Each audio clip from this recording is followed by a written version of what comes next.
إن الحمد لله نحمده ونستعينه ونؤمن به ونتوكل عليه ونعوذ بالله من شرور أنفسنا ومن سيئات أعمالنا من يهده الله فلا مضل له ومن يضلل فلا هادي له وأشهد أن لا إله إلا الله وحده لا شريك له وأشهد أن محمدا عبده ورسوله أرسله بالهدى ودين الحق ليظهره على الدين كله ولو كره المشركون اللهم صل على محمد وعلى آل محمد كما صليت على إبراهيم وعلى آل إبراهيم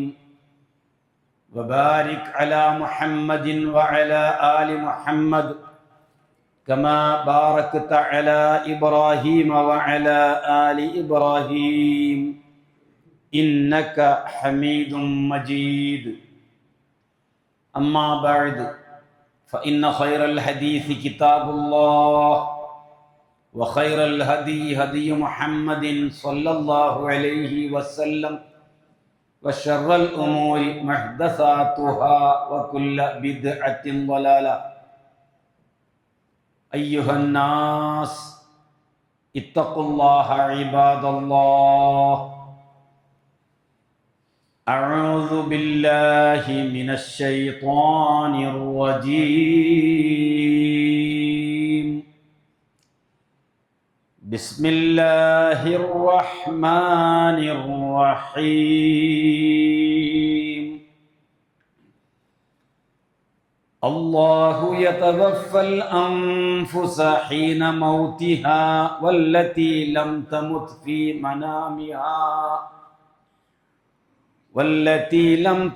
في منامها فيمسك التي قضى عليها الموت ويرسل الأخرى إلى أجل مسمى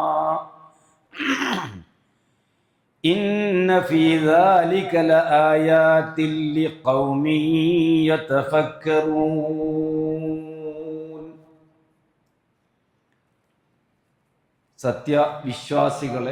വിശ്വാസിനികളെ അള്ളാഹുവിൻ്റെ നിയമ നിർദ്ദേശങ്ങൾക്ക് വഴിപ്പെട്ട് തഖ്വയുള്ളവരായി ജീവിക്കണമേ എന്ന് എന്നോടും നിങ്ങളോടും ഉണർത്തുകയാണ്, ഉത്ബോധിപ്പിക്കുകയാണ്.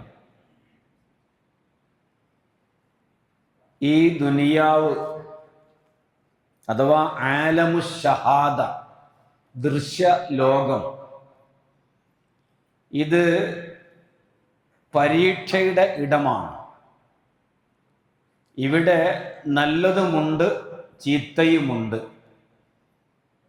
നല്ലത് മാത്രം വിശ്വസിച്ച്, നല്ലത് മാത്രം പ്രവർത്തിച്ച്, നല്ല സ്വഭാവത്തിൻ്റെ ഉടമകളാവുക, അതാണ് ഒരു മനുഷ്യനെ സംബന്ധിച്ചിടത്തോളം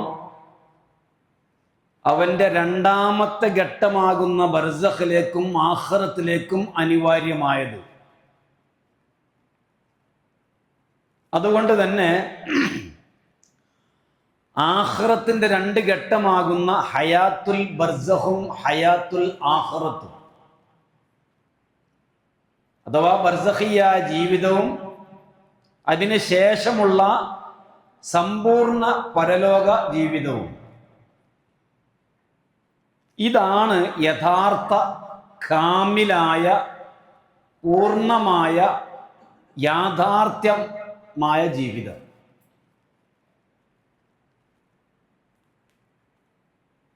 പരിശുദ്ധ ഖുർആൻ സൂറത്തുൽ അൻകബൂത്തിലെ 64-ാമത്തെ ആയത്തിൽ പറയുകയുണ്ടായി, ദുനിയാവിനെ പറ്റി ഇങ്ങനെ ലഹുവ്, ലൈബ് എന്നൊക്കെ പറഞ്ഞു, വിനോദമാണ്, കളിയാണ് ആയത്തിൻ്റെ തുടക്കത്തിൽ.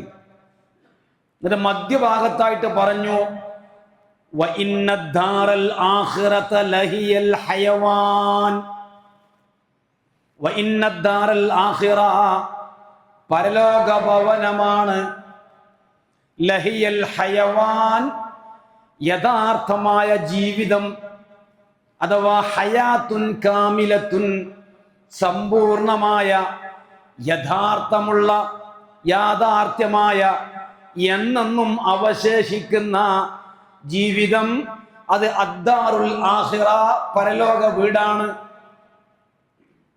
എന്നിട്ട് അല്ലാഹ് പറഞ്ഞെന്താ?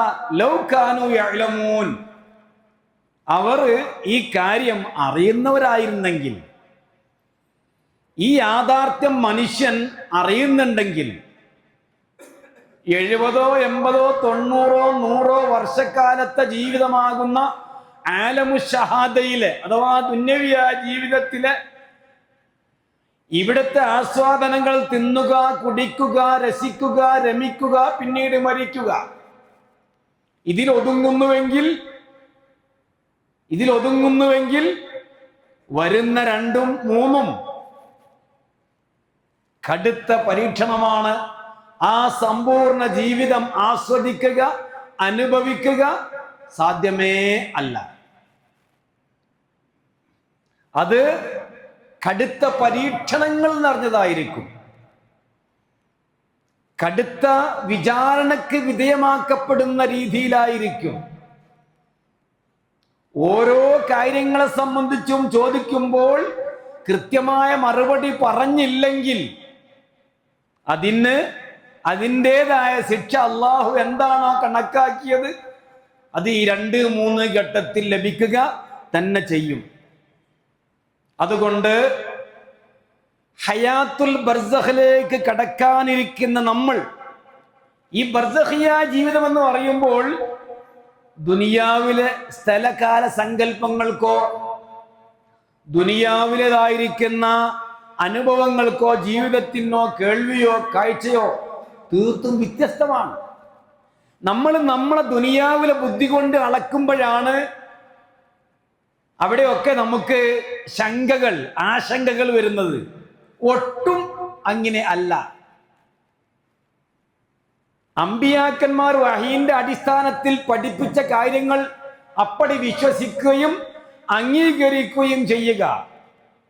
ബാക്കി അത് ആലമുൽ ഗൈബാണ്, അഥവാ അദൃശ്യ ലോകമാണ്. അവിടെ ഇങ്ങനെയൊക്കെ ഉണ്ട് എന്ന് അല്ലാഹ് ഖുർആനിലും റസൂലുള്ള സുന്നത്തിലും പഠിപ്പിച്ചത് അപ്പടി വിശ്വസിക്കുക.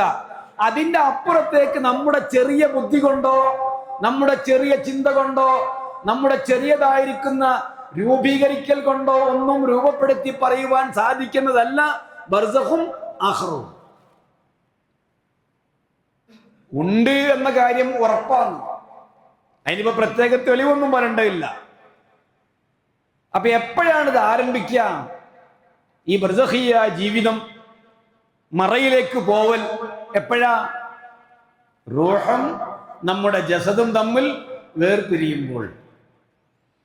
4-ാം മാസത്തിൽ അല്ലാഹു സുബ്ഹാനഹു വ തആല മാതാവിന്റെ ഗർഭാശയത്തിലേക്ക് സന്നിവേശിപ്പിച്ച റൂഹ്, ആ റൂഹോട് കൂടെ പുറത്തേക്ക് വരുന്നു നമ്മൾ. ചില ആളൊക്കെ മരിച്ചു പോകുന്നു, ചിലത് ചാപ്പിള്ളയായി പോകുന്നു. അള്ളാഹു കണക്കാക്കിയ ജീവിതമുള്ളവൻ റൂഹോട് കൂടെ വരുന്നു. പിന്നെ ആ റൂഹ് നമ്മുടെ തടിയിൽ നിന്ന്, ജസദിൽ നിന്ന്, ഭൗതിക ശരീരത്തിൽ നിന്ന് വേർപ്പെടുകയാണ്. ആ വേർപ്പെടുന്നതിനാണ് സാങ്കേതികമായി മരണം എന്ന്, മൗത്ത് എന്ന് അറബിയിൽ പറയും, വഫാത്ത് എന്ന് പറയും, മലയാളത്തിൽ മരിച്ചു എന്ന് പറയും.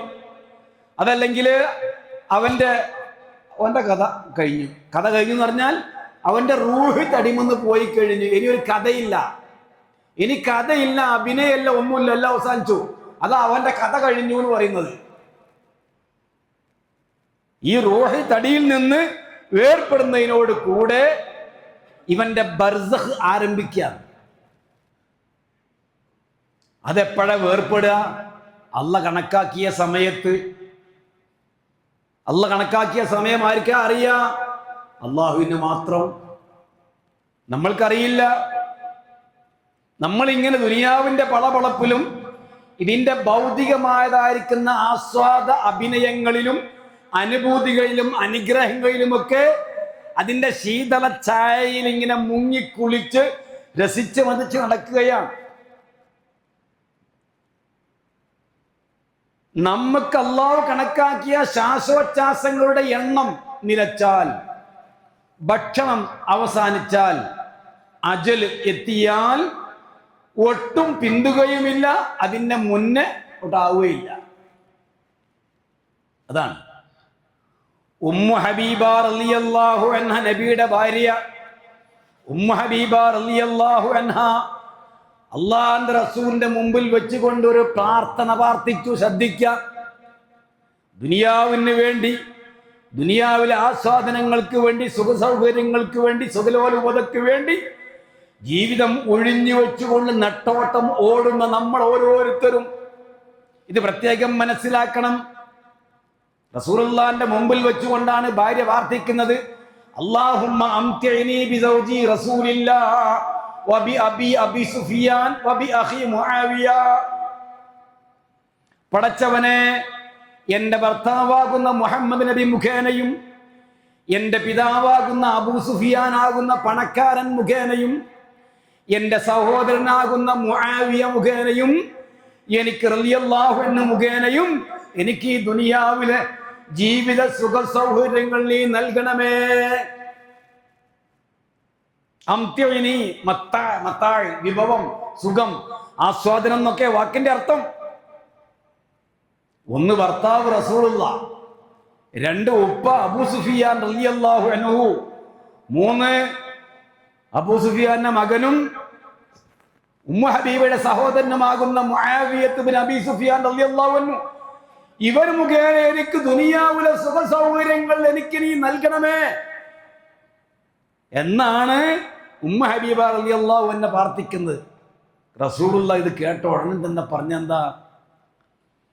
ലഖദ് സഅൽതില്ലാഹ, ഉമ്മു ഹബീബ, നീ അല്ലാഹുവിനോട് പ്രാർത്ഥിച്ചത് എന്തിനു വേണ്ടിയാണെന്ന് എനിക്ക് മനസ്സിലായോ? ദുനിയാവിനെ മാത്രം മുൻതൂക്കം നൽകി ഓടുന്നവർ, അതിനു വേണ്ടി കിതക്കുന്നവർ, അതിനു വേണ്ടി തന്റെ 24 മണിക്കൂറും തലയിലെ ചിന്ത ദുനിയാവ് എന്ന് മാത്രമാക്കിയവർ, ഇവരൊക്കെ കേൾക്കുന്നത് നന്ന് അല്ലാഹുവിന്റെ റസൂൽ പറഞ്ഞ ഈ സംഭവം ഉമ്മു ഹബീബ നീ ചോദിച്ചത് എന്താന്ന് മനസ്സിലായോ? അള്ളാഹു കണക്കാക്കിയ ആയുസ്സിന് വേണ്ടിയും അള്ളാഹു കണക്കാക്കിയ ഭക്ഷണത്തിന് വേണ്ടിയും അള്ളാഹു കണക്കാക്കിയ ദിവസങ്ങൾക്കും വേണ്ടി മാത്രമാണ് നീ ഇപ്പം ദ്വാരുന്നത്, ഈ പ്രാർത്ഥിച്ചത്. ഈ കണക്കുകൾ, ഈ ഭക്ഷണങ്ങൾ, ഈ ദിവസങ്ങൾ ഒന്നും നേരത്തെ ആവുകയില്ല, അതൊന്നും പിന്തിക്കപ്പെടുകയുമില്ല. അത് നേരത്തെ ആവൂല. അല്ലാഹു സുബ്ഹാനഹു വ തആല നിന്നെ ICUവിൽ കിടത്തി ഒരു 10 ശ്വാസം കൂടി ബാക്കിയുണ്ടെങ്കിൽ അതും കൂടെ നിന്നെ കൊണ്ട് ശ്വസിപ്പിച്ചതിന്റെ ശേഷമേ അവൻ നിന്നെ ഏറ്റെടുക്കൂ. കാരണം എന്താ? കണക്ക് റെഡിയായില്ല, കണക്ക് റെഡിയായില്ല. അതേ പ്രകാരം നിനക്ക് അള്ളാഹു 5 നേരത്തെ ഭക്ഷണവും കൂടി ഇനി കണക്കാക്കിയിട്ടുണ്ടെങ്കിൽ ആ 5 നേരത്തെ ഭക്ഷണം നല്ലപോലെ പാങ്ങ് നീ കഴിച്ചതിന്റെ ശേഷമേ നിന്റെ റൂഹ് അള്ളാഹു പിടിക്കുകയുള്ളൂ. അതിലെ എണ്ണം, അതിലെ ദിവസം, അതിലെ മാസം, അതിലെ ഡേ, അതിലെ ഡേറ്റ്, അതിലെ ഭക്ഷണം, ഏത് തരം, എല്ലാം അല്ലാഹു സുബ്ഹാനഹു വ തആല കണക്കാക്കിയതാ. അത് ഒരിക്കലും തന്നെ നേരത്തെ ആവുകയില്ല. ഉമ്മു ഹബീബ അത് പിന്തിക്കപ്പെടുകയുമില്ല. എന്നിട്ട് റസൂലുള്ള പറഞ്ഞു, നീ ആ പ്രാർത്ഥനയിൽ ഖബർ ശിക്ഷയിൽ നിന്നും നരക ശിക്ഷയിൽ നിന്നും അഭയം തേടിയിരുന്നെങ്കിൽ അത് ഏറ്റവും ഉത്തമമായ ഒരു പ്രാർത്ഥനയാകുമായിരുന്നു എന്ന് റസൂലുള്ള ഉമ്മു ഹബീബ റളിയല്ലാഹു അൻഹയെ ഒന്ന് ബോധ്യപ്പെടുത്തുകയും ചെയ്തു. അപ്പൊ അജലും മുസമ്മ കൃത്യമായതിന്റെ ശേഷേ നമ്മൾ അള്ളാഹു ഇവിടുന്ന് ഏറ്റെടുക്കൂ. അത് ഒരിടത്തും തൂങ്ങിയിട്ടും കാര്യമല്ല, ട്രെയിനിന് തല വെച്ചിട്ടും കാര്യമല്ല. അള്ള കണക്കാക്കിയില്ലേ ബംഗാഴ്ചയിലായി പോകും. അങ്ങനെ എത്ര സംഭവങ്ങളുണ്ട്. എന്നാൽ നമ്മളെ കുറെ പ്രതീക്ഷകൾ, അതെല്ലാം വെട്ടേച്ച് പോകേണ്ടരും, എല്ലാം അവസാനിക്കും. ടൈം എത്തിയാൽ പിന്നെ നമ്മളെ പ്രതീക്ഷകൾക്ക്, നമ്മുടെ വീട് പണികൾക്ക്, നമ്മുടെ മക്കളെ കല്യാണത്തിന്, നമ്മുടെ ഭാര്യക്കുന്ന കച്ചവടത്തിന്, നമ്മുടെ ഇടപാടുകൾക്ക് ഒന്നും ഒരു സെക്കൻഡും പിന്നെ ഇവിടെ നിലവാരല്ല.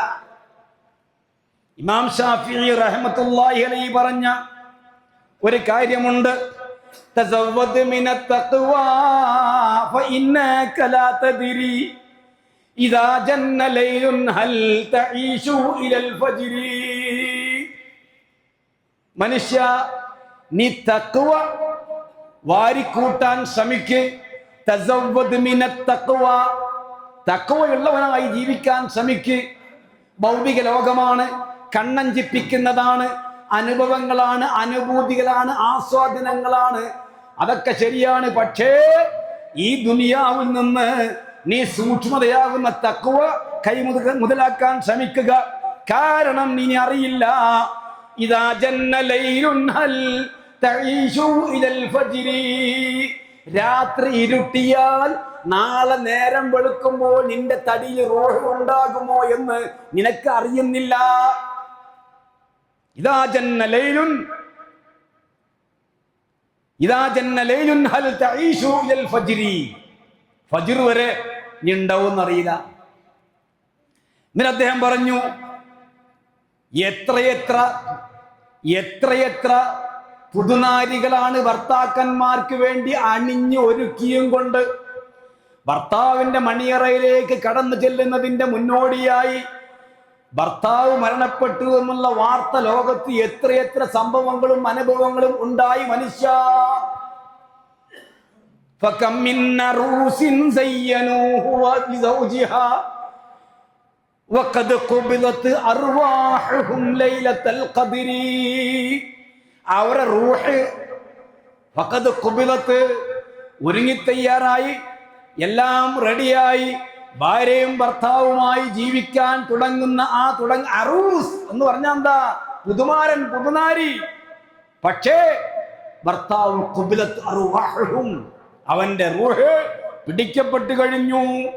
ഇങ്ങനെയുള്ള അനുഭവം നിന്റെ മുമ്പിലില്ലേ? ഇതേ പ്രകാരം തന്നെ എത്രയോ ചെറുപ്പക്കാർ ഇനിയും ഒരുപാട് കാലമുണ്ട്, സമയമുണ്ട് എന്ന് ചിന്തിക്കുന്ന, ഇനിയും വയസ്സുണ്ട്, ഇനിയും സമയമുണ്ട്, നമുക്കെല്ലാം വയസ്സായി, നിനക്ക് ഇനിയും സമയമുണ്ടോ പറയല്ലേ? അങ്ങനെയുള്ള പ്രതീക്ഷ പറയപ്പെടുന്ന, പ്രതീക്ഷയിലായി കഴിഞ്ഞുകൂടുന്ന യുവാക്കൾ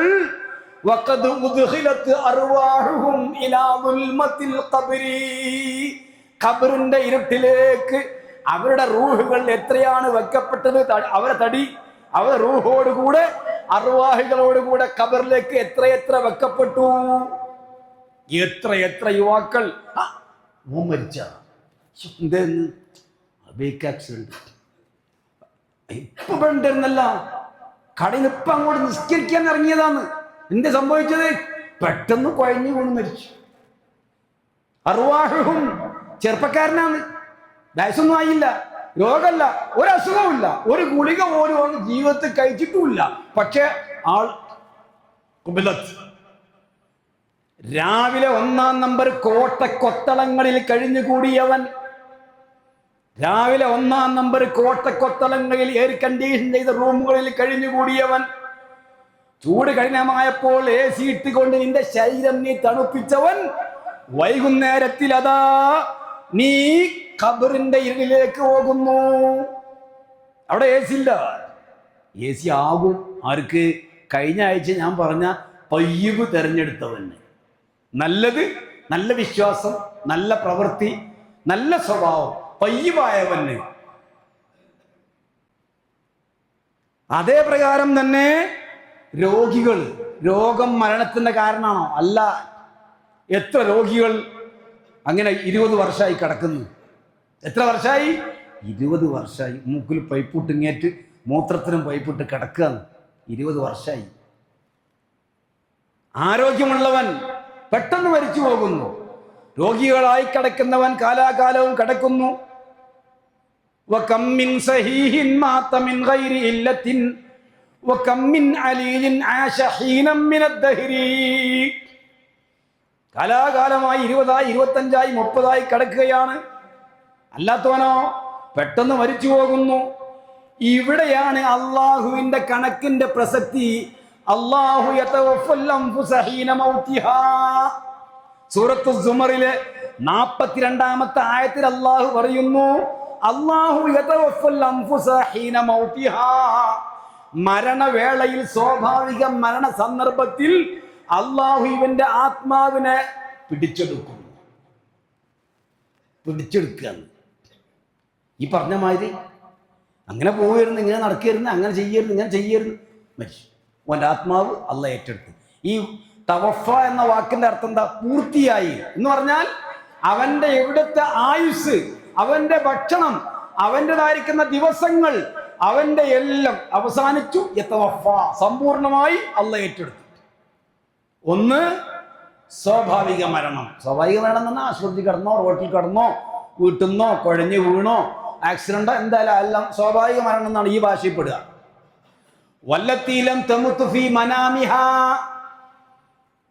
മരിക്കാത്ത ആത്മാക്കളെ അള്ളാഹു ഉറക്കവേളയിലും ഏറ്റെടുക്കുന്നു. ഉറക്കത്തെ സംബന്ധിച്ച് മുഫസ്സിരിങ്ങൾ പറയുന്നത് അൽ ഖിയാമത്തുൽ കുബ്ര, അതല്ലെങ്കിൽ അൽ ഖിയാമത്തുൽ സുഗ്റ. ഒന്നുകിൽ മരണത്തോടു കൂടി എന്തായിത്തീരുന്നു, അവൻ സമ്പൂർണമായി എന്തായിത്തീരുന്നു, ഏറ്റെടുക്കപ്പെടുന്നു. ഉറക്കത്തിലാണെങ്കിൽ അള്ളാഹു തൽക്കാലം പിടിച്ചു വെക്കുന്നു. മരണം കണക്കാക്കിയ ആത്മാവിനെ ആ രാത്രിയിൽ തന്നെ അള്ളാഹ് സമ്പൂർണമായി പിടിച്ചു വെക്കുന്നു, പിന്നെ ഇങ്ങോട്ട് അയക്കുന്നില്ല.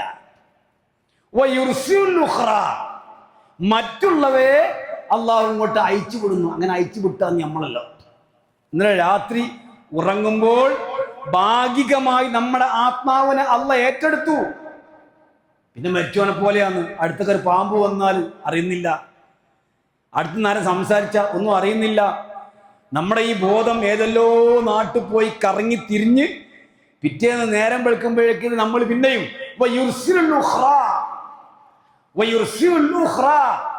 അല്ലാത്തവയെ അള്ളാഹു അയച്ചു വിട്ടു. അങ്ങനെ ആ അയച്ചു വിട്ടേ പെട്ടെന്ന് നമ്മളല്ലോ.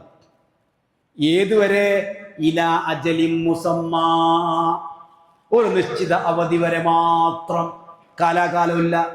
ഇലാ അജലിൻ മുസമ്മാ, ഒരു നിശ്ചിത അവധി വരെ മാത്രം.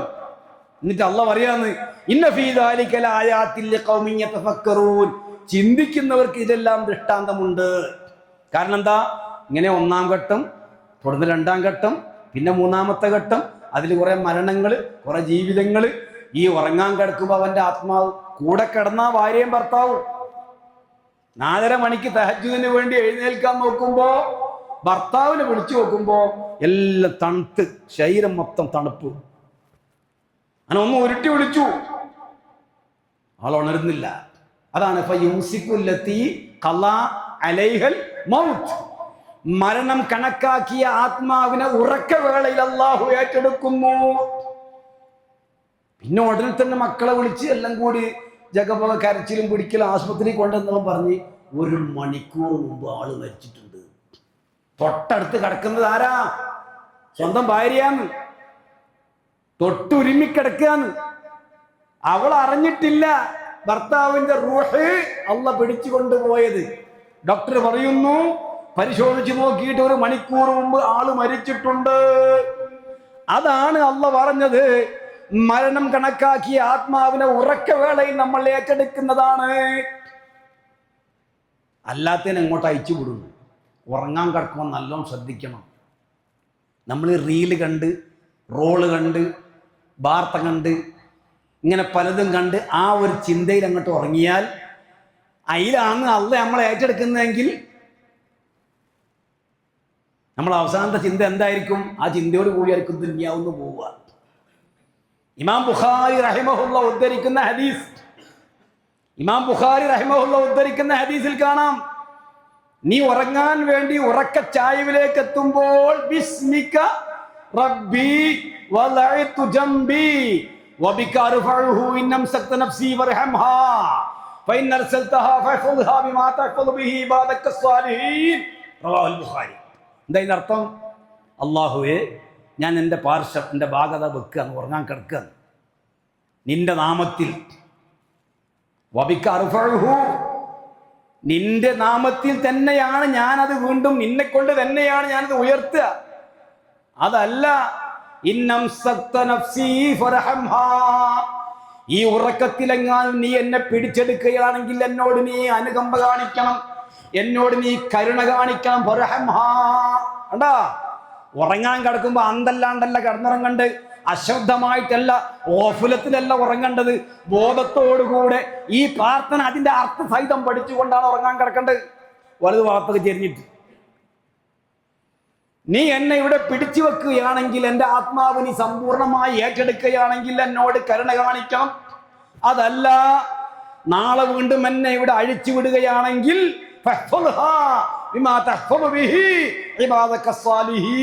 സദ്വൃത്തരായ ആളുകളെ സൂക്ഷിക്കുന്ന അതേ കൂട്ടത്തിൽപ്പെട്ട നിലയിൽ എന്നെ നീ സൂക്ഷിക്കണം എന്ന് നീ പ്രാർത്ഥിക്കണം എന്ന് റസൂലുള്ളാഹി സ്വല്ലല്ലാഹു അലൈഹി വസല്ലം പറയുകയുണ്ടായി. ഈ ആയത്തിന്റെ വ്യാഖ്യാനങ്ങളിൽ എല്ലാ മുഫസ്സിരീങ്ങളും ഈ ഹദീസ് രേഖപ്പെടുത്തിയായിട്ട് കാണാവുന്നതാണ്. കാരണം എന്താ, ഇതിന് ടൈമും സമയം നേരുന്നില്ല. എയർപോർട്ടിൽ ഇറങ്ങിയവൻ മക്കൾ പുറത്ത് കാത്തിരിക്കാന്ന് വണ്ടിയായിട്ട്, ആരെ എപ്പാനെ ഓനെ ഇറങ്ങിയവന്റെ പെട്ടിയും കാത്തിരിക്കുന്ന സന്ദർഭത്തിൽ പെട്ടെന്നൊരു വേദന. ഉടൻ തന്നെ മക്കൾ കാണുന്നത് കട്ടിലിൽ കിടത്തി ഉരുട്ടിക്കൊണ്ടുവരുന്ന ഉപ്പാനെയാണ് കാണുന്നത്. വലിയ പെട്ടിയും പ്രതാപവും വലിയ കോപ്പും പ്രതീക്ഷിച്ചവന്റെ വീട്ടിലേക്ക് വരുന്നത് അവന്റെ മയ്യത്ത് വെള്ളത്തുണിയിൽ പൊതിഞ്ഞ മയ്യത്താണ്. കാരണം എന്താ, അല്ലാഹു യതവഫൽ അൻഫുസ് ഹീന മൗതിയ. ടൈം അറിയില്ല, സമയമല്ല, നേരൊന്നുമില്ല. അത് അജ്ലും മുസമ്മ റബ്ബ് കണക്കാക്കുന്ന, റബ്ബ് നടപ്പിലാക്കുന്നു. ഏതെങ്കിലും ഒരുത്തം മരിക്കാൻ നേരത്തെ ഞാൻ ഇല്ല എന്ന് പറഞ്ഞു നോക്കിയിട്ടുണ്ടോ? അടക്കട്ട് 2 ദിവസം കഴിയിട്ട് ഞാൻ ഇപ്പോ അങ്ങോട്ടില്ലാന്ന് ആരും പറഞ്ഞു നോക്കിയിട്ടുണ്ടോ? പറഞ്ഞു നോക്കിയവനുണ്ടാവും, പക്ഷെ ഓരോ ഒന്നും അല്ല വിട്ടിട്ടില്ല. കറക്റ്റ് സംഗതി നടന്നിട്ടുണ്ട്. പറയുന്നു, ഖുർആനിൽ പറയുന്നുണ്ട്. ഇൻഷാ അല്ലാഹ് തുടർന്ന് വിശദീകരിക്കാം. അതേ പ്രകാരം തന്നെ ഒരുപാട് ആഗ്രഹങ്ങളുമായി മക്കളെ കെട്ടിക്കൽ അത് വലിയൊരു അഭിലാഷമാണ് നമുക്ക്. കൺവെൻഷൻ ഹാളില് ഓഡിറ്റോറിയത്തിന് മോളെ പിയാപ്പിള് കൈ കൊടുക്കാൻ വേണ്ടി പിയാപ്പിള അങ്ങനെ സ്റ്റെപ്പ് കയറി ഇങ്ങനെ വരികയെന്ന്. അമ്മോഷന് പെട്ടെന്നൊരു ക്ഷീണം, ഒരു വിയർപ്പ്, എല്ലാം കൂടെ എന്തോ ഒരു കുലുമാല്. നേരെ കൊണ്ടുപോയി ഡോക്ടർ പറഞ്ഞ് ECG എടുക്കണം, ഉടൻ തന്നെ എക്കോ ടെസ്റ്റ് നടത്തണം. എല്ലാ ടെസ്റ്റും കഴിഞ്ഞ് ഉടനെ തന്നെ നിങ്ങൾ കൊണ്ടുപോകണം, കാര്യം സീരിയസ് ആണ്. കൊണ്ടുപോകുന്ന വഴിയിൽ വെച്ച് ആള് മരിച്ചു. മോൾ എൻ്റെ കൈ കൊണ്ട് കെട്ടിക്കണമെന്ന് തീരുമാനിച്ചവനാ മോൻ. എൻ്റെ കൈ കൊണ്ട് ഞാൻ നിനക്ക് വിവാഹം ചെയ്തു എന്ന് പിയാപ്പിൾ കൈ കൊടുക്കണമെന്ന് തീരുമാനിച്ചവനാണ്. അവന്റെ തീരുമാനം നടപ്പിലാക്കാൻ അല്ലാഹു അനുവദിക്കുന്നില്ല. പിന്നെ കൈ കൊടുക്കുന്നത് ഒന്നുകിൽ വലിയുപ്പ അല്ലെങ്കിൽ പെണ്ണിന്റെ ആങ്ങള. എന്തേ നടക്കാതെ പോയത്? അജ്ലും മുസമ്മ വരുന്നത് ആ ഏണിപ്പടി കയറി ഇങ്ങനെ വരുമ്പോഴാണ് അവന്റെ അജ്ലും മുസമ്മ അല്ലാഹു കണക്കാക്കുന്നത്. മകളെ കല്യാണത്തിന് വേണ്ടി പിയാപ്പിള ഓഡിറ്റോറിയത്തിലേക്ക് ഏണിപ്പടി കയറി ഇങ്ങനെ വരുമ്പോൾ അമ്മോഷൻ ഹാളിൽ നിന്ന് ഒരു പെട്ടെന്നൊരു തലചുറ്റൽ, ഒരു നെഞ്ചുവേദന, ഒരു വിയർപ്പ് കഴിഞ്ഞു. പിന്നെ ആ കൈ കൊടുക്കുന്ന ആരാ? ഒന്നുകിൽ വല്ലിപ്പ, പിന്നെ വല്ലിപ്പ എന്ന അടുത്ത വലിയ, അല്ലെങ്കിൽ ആങ്ങളാണ്. ഇവന്റെ മനസ്സിൽ എന്താ ഉണ്ടായിരുന്നത്? കല്യാണം പൊടിക്കണം, കല്യാണം മമ്പിച്ച് ഉഷാറാക്കണം. ഫോട്ടോഗ്രാഫർ പിടിക്കുന്നത് ഇവൻ കുഴഞ്ഞു വീഴുന്ന ഫോട്ടോ ആണ്. നിങ്ങൾക്കറിയില്ല മംഗലാപുരത്ത് പ്ലെയിൻ അപകടം ഉണ്ടായത്? കത്തിക്കരിഞ്ഞു പോയത് കുറച്ച് വർഷങ്ങൾക്ക് മുമ്പാന്നല്ലേ? കുറച്ച് വർഷങ്ങൾക്ക് മുമ്പ് എത്രയെല്ലാം ആഗ്രഹങ്ങൾ മനസ്സിലുണ്ടായിരുന്നു. ആ ആഗ്രഹങ്ങളെല്ലാം തന്നെ ആ പ്ലെയിനിന്റെ അകത്ത് കത്തിക്കരിഞ്ഞ ചാമ്പലായ നിലയിൽ അവരതാ അള്ളാന്റെ ബർസഖിലേക്ക് നേരെ പോകുന്നു. ആഗ്രഹിക്കേണ്ടെന്നല്ല, എപ്പോഴും ഞാൻ ഇവിടെ നിന്ന് വിട പറയേണ്ടവനാണ്. എൻ്റെ ബർസഖ് എപ്പോഴും തുറക്കപ്പെടാം, എൻ്റെ ബർസഖ് എപ്പോഴും തുറക്കപ്പെടാം. അതിൻ്റെ ടൈം അള്ളാഹുവിന് മാത്രമേ അറിയുകയുള്ളൂ എന്നുള്ള ആ ഒരു ബോധം നമുക്കുണ്ടാവുക. ഭാര്യയെ മറവ് ചെയ്തുകൊണ്ട് വീട്ടിലേക്ക് മടങ്ങി വന്നവൻ ഒരു ക്ഷീണം പെട്ടെന്ന് ഉടൻ തന്നെ കൊണ്ടുപോകുന്നു. 3 ദിവസം ICUവിൽ കിടക്കുന്നു, 4-ാം ദിവസം മരിക്കുന്നു. ഭാര്യയെ മറവ് ചെയ്ത മണ്ണിന്റെ അടയാളം മായുന്നതിന് മുമ്പ്, അവിടെ പുല്ല് മുളക്കുന്നതിന് മുമ്പ് തൊട്ടടുത്ത് നിന്നെ കൊണ്ടുപോയി മറവ് ചെയ്യുന്നു. നീ ഒരിക്കലും പ്രതീക്ഷിച്ചിട്ടില്ല. നീ ഒരിക്കലും പ്രതീക്ഷിച്ചിട്ടില്ല. അവിടെ പുല്ല് മുളച്ചിട്ടില്ല, അതിന്റെ മുന്നേ മാന്തിങ്ങേറ്റ് നിന്നെ അവിടെ കൊണ്ട വെക്കുന്നു. അസ്സലാമു അലൈക്കും എന്ന് പറഞ്ഞിങ്ങേറ്റ് പിരിഞ്ഞു പോണതാ. 3-ാം ദിവസം നീയും അവിടെ എത്തുന്നു. അതിലും മുസമ്മ. ഇങ്ങനെ എത്ര എത്ര അനുഭവങ്ങൾ. യുവാക്കൾ മംഗളം കല്യാണം കഴിഞ്ഞിട്ടുണ്ടെങ്കിൽ സ്വാഭാവികമായിട്ടും ഒരു ഹണിമൂൺ ആഘോഷമുണ്ട്. ആഘോഷത്തിന് പോകുന്നവൻ അങ്ങനെ പോയി സ്റ്റേറ്റ് കടന്നു. അല്ലാഹു സുബ്ഹാനഹു വ തആല കർണാടകത്തിലെ ഒരു ഹൈവേയിൽ വെച്ചുകൊണ്ട് ആ റോട്ടിൽ ഇന്ന സ്ഥലത്ത് വെച്ചുകൊണ്ട് ചതഞ്ഞറിഞ്ഞുകൊണ്ട് അവനും അവന്റെ ഭാര്യയും മരിക്കണമെന്ന് കണക്കാക്കിയിട്ടുണ്ടെങ്കിൽ അവിടെ വെച്ച് അവൻ മരിക്കുന്നു. ഉടൻ തന്നെ യാതൊരു പിടുത്തവുമില്ല. വണ്ടിന്റെ നമ്പർ നോക്കി ഇങ്ങേറ്റാണ് RC ഓണറെ വിളിക്കുന്നത്. ബാപ്പനാണ് വിളിക്കുന്നത്. RC ഓണർ ആരാ? ഉപ്പാന്ന്. ബൈക്കാരതാന്ന്? ഉപ്പൻ്റാന്ന്. ഉപ്പനെ വിളിക്കാന്ന്. നിങ്ങൾക്ക് ഇങ്ങനെ ഒരു വണ്ടി ഉണ്ടോ? ആ, അതിവിടെ ആക്സിഡന്റ് ആയിട്ടുണ്ട്. ഇന്നാലില്ല. എന്താ പറ്റിയ ഇതിലുണ്ടായിരുന്ന ചെറുക്കന്റെ കാര്യം കുറച്ച് സീരിയസ് ആണ്. പെണ്ണ് മരിച്ചിട്ടുണ്ട്. പ്രതീക്ഷിച്ചോ? അങ്ങനെയാണെങ്കിൽ അങ്ങോട്ട് പോവോ? ഇങ്ങനെ അവിടെ പ്രതീക്ഷ അങ്ങനെ നടക്കുന്നുണ്ട്, ആ വൈക്ക് പോവോ? പോയില്ല. ബർസഖ് എപ്പോഴും തുറക്കപ്പെടാം. ബർസഖ് ഏത് നേരവും തുറക്കപ്പെടാം. കുറച്ച് കഴിഞ്ഞ് അടുത്ത ഫോണ് വരുന്നു. ഈ മോനും മരിച്ചിട്ടുണ്ട്, ഒരു ലോറിയുമായി കൂട്ടിയിടിച്ചതാണ്. അതുകൊണ്ടാണ് ഞാൻ പറയുന്നത്, ഏത് സമയവും ബർസഖ് തുറക്കപ്പെടാം എന്ന ആ ഒരു ബോധം നമുക്കില്ലാതെ പോയാൽ നാം കടുത്ത വില നൽകേണ്ടി വരും ഈ ദുന്യവിയായ ജീവിതത്തിന്. ഈ ദുന്യവിയായ ജീവിതത്തെ പറ്റി ഖുർആൻ ലൈബ് എന്നാ പറഞ്ഞത്.